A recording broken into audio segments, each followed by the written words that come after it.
안녕하세요. 핑크노트 콕쌤입니다. 오늘은 탭으로 보는 마인드맵, 그 중에서 뒷부분이에요. 감각기계. 그 중에서 눈에 대해서 이야기를 하겠습니다. 눈은 구조가 조금 복잡하다고 생각을 많이 하시더라고요. 그래서 눈에 대한 걸 이제 간단하게 볼 건데, 사실 눈과 관련되어져 있는 약물, 딱히 없습니다. 네.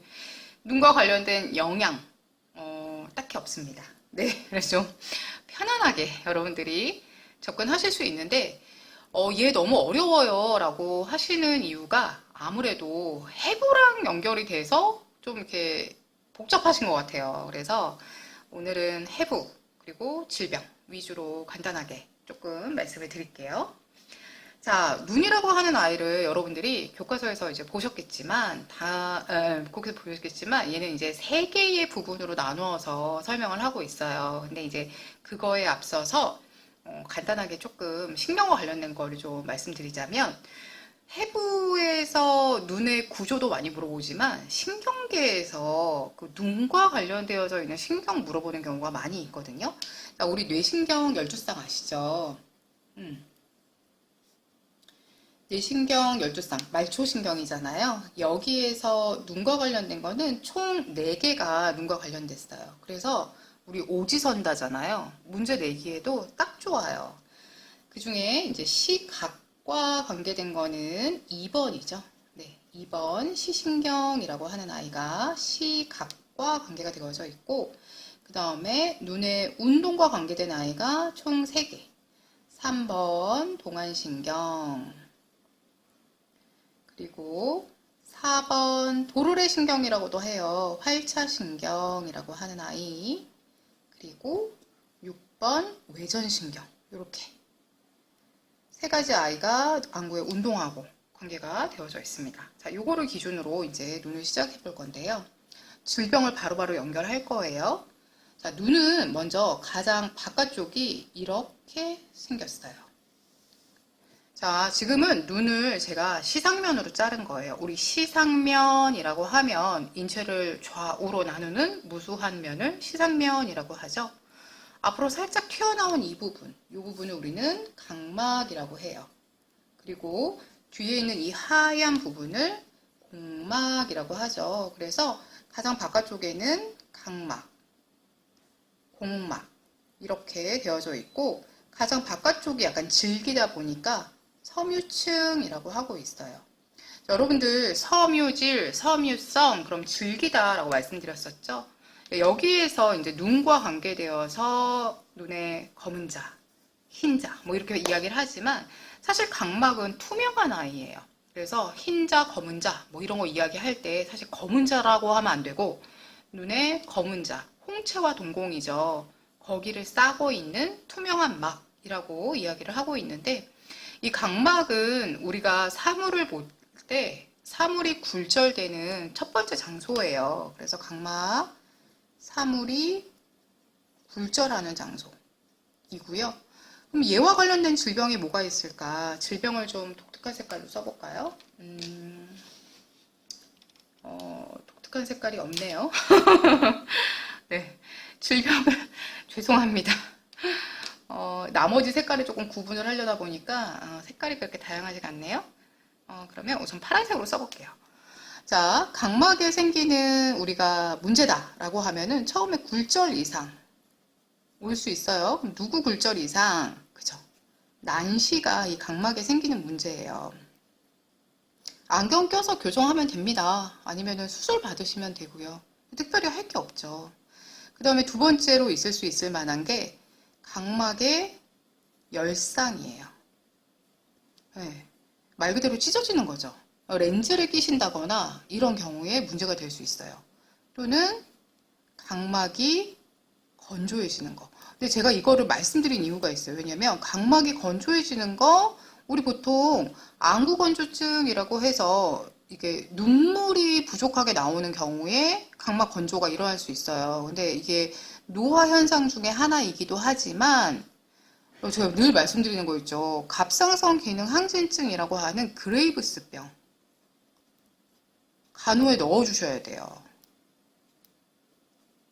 왜냐면 그레이브스병은 안구 돌출이 특징이잖아요. 그러다 보니까 눈이 돌출되면서 눈이 잘 감기지 않아서 각막이 건조해지고 그로 인해서 뭐 빨갛게 충혈이 되기도 하고 통증이 있기도 하고 심하면은 눈에 이제 시력이 떨어지고 그런 문제들을 발생시킬 수 있는 거. 그게 각막의 문제예요. 그러다 보니까 요거까지 여러분들이 기억을 해주시면 좋을 것 같아요. 공막은 특별하게 뭐 그냥 흰자다 뭐 그 정도 봐주시면 될 것 같고요. 자, 그 밑으로 해서 우리 혈관층이란 아이가 있어요. 자, 요렇게 지금 떨어져서 그렸지만 거의 붙어 있다라고 보시면 돼요. 요렇게 요렇게 그리고 요렇게 요렇게 되어져 있는 아이인 거고요. 요렇게 네. 자, 요 아이 어쩔 수 없이 저도 검은색으로 그냥 쓸게요. 자, 요 아이예요. 요 아이. 중간에 있는 아이인데 혈관층이라고도 하고 포도막이라고도 해요. 자, 요 아이는 크게 3개로 나뉘어져 있습니다. 이게 요 공막 바로 밑에 있는 부분이 있죠. 이걸 우리가 맥락막이라고 해요. 네, 맥락막. 자, 맥락막의 역할은 죄송합니다. 발음이 막 빨리 이야기하려다 보니까 발음이 막 새네요. 얘가 암실 효과가 있어요. 즉 어두운 곳에서는 빛이 더 환하게 잘 보이잖아요. 인식이 되잖아요. 그래서 우리가 극장이 깜깜하죠. 그런 암실 효과가 있을 뿐만 아니라 망막에 영양 공급까지 하게 돼요. 요 이야기가 이제 나중에 중요하게 나올 거예요. 자, 그 다음에 요 아이죠. 요 아이. 요거 우리 모양체라고 해요. 얘는 인대를 통해서 수정체라고 하는 아이를 잡고 있을 거예요. 그래서 모양체, 인대. 여러분들 책에서는 선모체라고도 하더라고요. 얘도 2가지 역할이 있어요. 하나는 수정체, 두께를 조절할 거예요. 뭐에 따라서? 네, 거리에 따라서. 사물의 거리에 따라서. 그리고 모양체의 또 다른 중요한 기능이 안구 방수를 만들어요. 이 안구 방수는 이렇게 모양체에서 나와서 이렇게 튀어나가서 색깔을 조금 더 달리해야 되겠네요. 여기 있죠, 여기. 각막. 각막이 튀어나올 수 있도록 이렇게 채워주고 있어요. 그래서 각막이 이렇게 튀어나와서 사물이 굴절될 수가 있는 거죠. 그래서 안압하고 관계가 되어져 있는 아이인 거고요. 자, 그 다음 마지막에 여기 있는 요 아이가 홍채예요. 자, 홍채는 사이에 보면 빈 구멍이 있어요. 이걸 우리가 동공이라고 하거든요. 이 부분.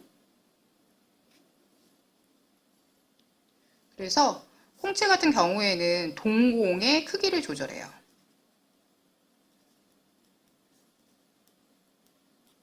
동공의 크기를 조절을 하는데 뭐에 따라서? 빛의 양에 따라서. 자, 이렇게 될 건데 우리가 이제 여기에서 질병으로 연결시킬 아이가 누구냐? 자, 지금 보시면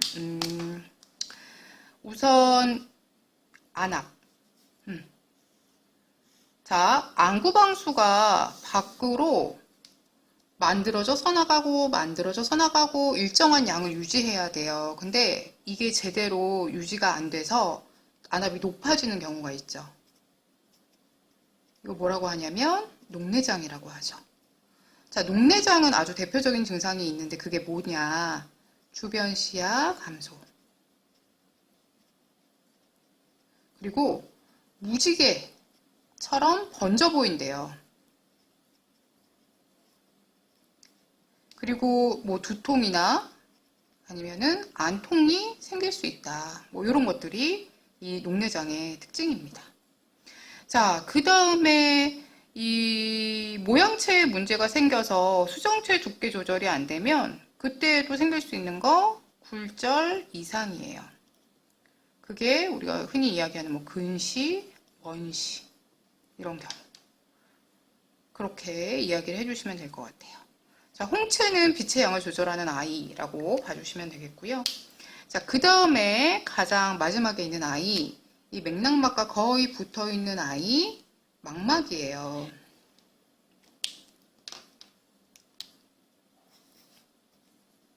신경층이라고 하죠. 자, 결론은 이 망막에 상이 맺혀져야, 이거 이렇게 더 가야 되겠네요. 망막에 상이 맺혀져야 우리는 사물을 정확하게 인지할 수 있는데, 사물을 가장 잘 인지할 수 있는 곳이 이렇게 약간 들어간 부분이 있죠. 망막에 이거를, 자, 여기 노란색 색소가 많다라고 해서 황반, 그리고 그 중에 더 들어간 부분이라고 해서 중심와 또는 중심 오목이라고 하거든요. 여기에 상이 맺혀야 잘 보여요. 그런데 아까 맥락막이 망막에 영양 공급을 한다고 했었잖아요. 그래서 원래 맥락막과 망막이 붙어 있어야 되는데 이렇게 떨어지는 경우 있어요. 이게 맥락막, 이게 망막이라면 둘이 이렇게 붙어 있어야 되거든요. 그래야지 영양 공급을 받을 수 있는데 얘가 요게 맥락막이면 이렇게 당겨져서 떨어지는 경우가 있어요. 그러면 어때요? 영양 공급 못 받겠죠. 그럼 여기에 있는 신경세포들은, 시신경세포들은 제대로 영양 공급을 받을 수가 없네요. 그래서 생기는 병, 우리 이거 뭐라고 하냐면 망막이 떨어졌다. 이거 망막 박리죠.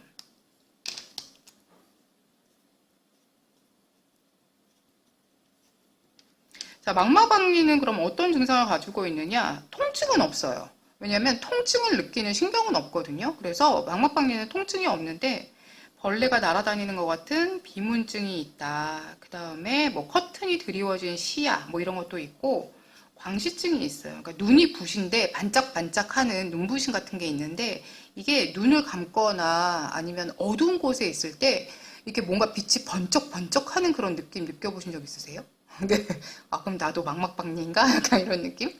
그래서 깜깜한 곳에 있는데 이렇게 뭔가 빛이 번쩍번쩍번쩍 하는 이런 것들을 광시증이라고 하고 광시증이 망막박리의 대표적인 증상 중에 하나예요. 그래서 비문증, 벌레가 이렇게 유리체 안쪽으로 뭐 혈액이 누출되거나 했을 때 날파리가 이렇게 검게 떠 있는 것 같은 느낌이 든다라던가 아니면 눈을 감았거나 어두운 곳에 있는데 빛이 번쩍번쩍 한다라던가 아니면은 뭐 커튼이 드리워진 것처럼 일부분이 잘 안 보인다라던가 이런 경우에는 망막박리를 이야기를 할 수가 있어요. 자, 그러면은 이게 질병의 끝이냐? 그거는 아니고요. 이제 여러분들 이 수정체 자체에 이렇게 두께 조절이 안 되는 것도 있지만 수정체가 뿌옇게 변하는 거 있죠. 흥분했나 봐요, 목소리가. 수정체가 뿌옇게 변하는 거 있죠. 백내장이죠. 백내장은 누가 봐도 백내장인 걸 알 수 있어요. 왜냐면 이 동공을 통해서 원래 수정체는 색깔이 보이지 않거든요. 근데 이 동공을 통해서 얘가 뿌옇게 이렇게 변한 게 보여요. 그래서 갑자기 동공이 있는 데가 뿌옇게 보인다라던가 다른 사람이 봤을 때 본인은 왜 이렇게 주변이 흐릿하지? 안개 낀 것처럼 이렇게 흐릿하네? 이런 느낌이 있고 시력이 저하된다? 그러면 백내장이다 라고 이야기를 하고 있습니다. 사실 이 눈에서는 가장 많이 질문을 하는 게 이런 병에 대한 그러니까 녹내장, 망막박리, 백내장에 대한 증상과 더불어서 그러니까 증상을 이렇게 해주고 어떤 병일까 이런 걸 이제 물어보기도 하고 또 하나 물어보는 게 뭐냐면 수술 후 간호겠죠. 왜냐면 백내장도 수술하고 녹내장도 약으로 이제 조절하는 경우도 있지만 수술이 필요한 경우도 있고 망막박리 같은 경우에도 수술이 필요해요. 그러다 보니까 눈 수술에 대한 이야기를 여러분들 꼭 보셔야 되거든요. 그런데 눈 수술에서는 언제나 딱 주의가 이거예요. 안압, 상승, 주의. 그럼 안압은 언제 상승되느냐? 숙이거나 할 때 상승이 돼요. 그러니까 우리가 뭐 복압이나 두개각 내압이나 이런 거 상승시키면 안 될 때 하는 간호들이 여기에 다 들어가요. 그러니까 예를 들어 뭐 수술하고 나서 고개를 숙인다라거나 아니면 으치 이렇게 재채기 하거나 하면 이렇게 압력 올라가잖아요. 그런 것들을 미리미리 사전에 예방하는 게 굉장히 중요합니다. 그래서 머리 감을 때도 숙이지 말고, 그 다음에 뭐 변 보기 위해서 힘주거나 이런 거 하지 말고, 뭐 이런 내용들이 들어간다라고 보시면 되겠죠. 그리고 수술한 부위는 당연히 올리겠죠. 그래서 내가 오른쪽 수술을 했다. 그러면 오른쪽이 위로 올라갈 수 있는 측 위를 취해서 누워있는 게 좋겠죠. 그래서 그런 내용들을 여러분들이 키워드만 딱딱딱 잡아서 보시면 되겠고요. 다만 하나 제가 조금 더 주의해서 좀 여러분들이 보세요라고 말씀드리고 싶은 게 안약 넣는 안약 점안법이에요. 안약 점안법에서 여러분들 안약은 원래 눈에만 영향을 미쳐야 하는 국소적 약물 투여예요. 그런데 우리가 약을 넣고 나면 냄새도 나고 맛도 느껴져. 그럼 이미 전신적으로 반응을 보일 수 있다라고 하는 거거든요. 그래서 이렇게 냄새가 나거나 맛이 느껴지면 안 돼요. 그래서 주의해야 될 게 안약 점적 후 내안각을 1분 정도 누른다. 는다. 내안각은 어디냐면 이렇게 눈이 이렇게 있다라고 하면 요 코예요. 여기가 내안각이에요. 눈의 안쪽 거기를 1분 정도 눌러서 약물이 코를 통해서 입으로 들어가지 않도록 그러니까 전신 반응이 나타나지 않도록 주의해 주시면 되겠습니다. 자, 그럼 문제를 통해서 한번 확인해 보겠습니다. 문제입니다. 자, 눈 수술 환자의 일반적 간호로 틀린 거래요. 아, 눈 수술을 했다. 안압이 올라가지 않도록 해야 되겠다. 생각하시면 되겠죠. 그러면 재채기나 기침, 머리 숙이기 피한다. 요거는 맞네요. 자, 수술 후에 언제나 우리가 봐야 되는 거는 출혈과 감염이니 출혈 여부를 관찰한다? 이것도 맞아요. 감염 예방을 위해 손을 씻고 눈을 만지지 않는다. 눈 수술했으니까 당연히 수술 부에 만지면 안 되겠죠. 낙상 예방을 위해 난간을 올려준다. 눈 수술인데 왜 낙상? 이렇게 생각하시면 안 되겠죠. 네. 자, 우리가 시야가 변하게 되면 괜히 걸려 넘어지거나 미끄러지거나 이럴 가능성들이 굉장히 높아요. 그래서 눈에 문제가 생겼다. 그리고 귀 같은 경우에는 평형 감각을 담당하는 아이잖아요. 그러니까 눈과 귀에 문제가 생겼다라고 하면은 언제나 안전사고라고 하는 부분을 고려해 주셔야 돼요. 그래서 이것도 맞는 것 같아요. 근데 혹시 모르니까 세모나 뭐 이렇게 해놓을까요? 자, 수술 부위 압력을 낮추기 위해서 수술한 쪽으로 눕는다. 아, 얘가 확실히 틀렸네요. 그죠? 왜냐면 수술한 부위 쪽으로 눕는 게 아니라 수술한 부위를 위로 누워야 되겠죠. 그래야 압력이 가해지지 않겠죠. 그래서 이 답은 5번. 아, 그러면 이 4번의 문장도 맞구나 라고 봐주시면 되겠습니다. 오늘 너무 말을 많이 했나요? 자, 50대 A씨가 갑자기 눈앞이 번쩍거린대요. 번쩍? 빛이 번쩍? 광시증인가? 광시증? 혹시? 네. 날파리가 날아다닌대요. 그럼 너는 비문증 같다. 할 때 의심할 수 있는 증상. 질환. 얘는 확실하죠. 날파리가 날아다닌다. 그러니까. 광시증과 비문증. 그리고 커튼이 드리워진 것 같은 시야. 그럼 얘는 누구였냐면 망막박리였죠. 답은 2번이구나. 만약에 강박의 열상이다. 그러면 우선은 되게 안통이 심해요. 그리고 눈물도 많이 나요. 자, 그 다음에 백내장이다. 그러면은 뿌연시야였죠. 뿌연시야. 당연히 시력도 감소하고요. 자, 녹내장 같은 경우에는 주변 시야 감소. 그리고 무지갯빛이 보인다. 무지개처럼 이렇게 번져 보인다라고 했었죠. 무지개. 그 다음에 여기에다가 사실 다른 아이들은 뭐 망막박리나 맥내장 이런 경우에는 통증이 없는데 얘는 두통이나 안통이라고 하는 통증이 생길 수 있대요. 자, 그 다음에 결막염. 결막염이면 대표적으로 충혈이 되는 거겠죠. 충혈에다가 눈곱도 끼고, 통증도 생기고, 뭐 이렇게 되겠죠. 그래서 답은 2번의 망막박리입니다. 여러분들 키워드 잘 잡으셔서 꼭 맞추시길 바랍니다. 오늘도 시청해주셔서 감사합니다.